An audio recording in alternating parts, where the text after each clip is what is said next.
into the house that night. It came from this old CO detector from their previous company, discarded in a box in the living room by the Vivint installer. But that's what it was, thank God. Still very upset, Banks tried to contact Vivint to cancel her contract and refund her money. But she told us Vivint would not answer her calls. And that's when she reached out to 7 on Your Side Call for Action. After our inquiry, Vivint and Banks were finally in touch. Banks says the security company agreed to pay her $1,900 to reimburse her for lost wages and incidentals, issued a refund, and canceled her contract. A Vivint spokesperson told us, "Our top priority is the safety of our customers. We are looking into the details of the situation and are working directly with Ms. Banks to resolve this matter." Banks says she hopes this doesn't happen to anyone else. And look how easy it is to make a mistake. One of these is a carbon monoxide alarm. The other is a smoke detector. Can you tell the difference between these two without looking closely at the label? And if you have an installer coming to put one of these into your home, make sure you double check, just to make sure that they're putting the right device in. I'm Horace Holmes, ABC 7 News. If you need help resolving a consumer complaint like this family did, contact 7 on Your Side Call for Action. In addition to our team of reporters, we have a whole group of skilled Call for Action volunteers specially trained to tackle consumer issues. File your concern at WJLA.com/call4action or call 301-652-HELP to talk directly with a volunteer.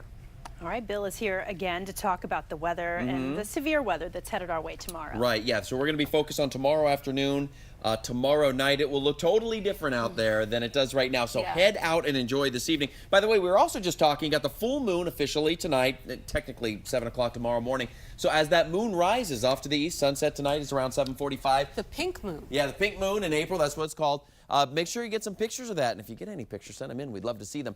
Beautiful early evening. Just want to show you some of our photos. Here's National Harbor. You see the sunlight reflected on the Potomac.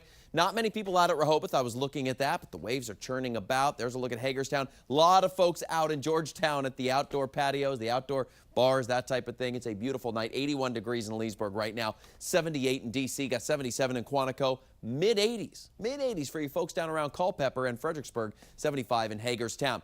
Waking up tomorrow morning, we have some clouds that will be thickening up by tomorrow morning. So we're talking about low temperatures that are in the mid and low 60s. That's like early June, and certainly not mid-April numbers. So it's going to be very mild and a little sticky out there to get you going. So let's get right over to Futurecast starting tomorrow morning. Generally cloudy skies, a few breaks here and there, maybe a stray shower, but I would not expect severe weather as you are making your way into work, as the kids are standing out at the bus stop, but a couple of stray showers here and there for your morning hours. That's certainly possible. Our big threat that we're going to be watching really starts into the afternoon. So here's a look at 2 o'clock. Now you start to see a little bit of a brighter map. And I always say the more colorful the weather map, generally the worse the weather. And that's what we'll be seeing tomorrow. Some of these cells will have some moderate to heavy rainfall, potentially a severe component to them. But later in the afternoon and early evening, we'll be watching the possibility of a line of strong to severe storms that will have wind gusts along that line, potentially 60 miles an hour or greater. Certainly not out of the question to see a spin-up tornado. We'll be watching that. Heavy rainfall. And I don't think it'll be just one wave. We'll have a second wave later in the night that pushes through our area as well through about 2 o'clock, 3 o'clock in the morning.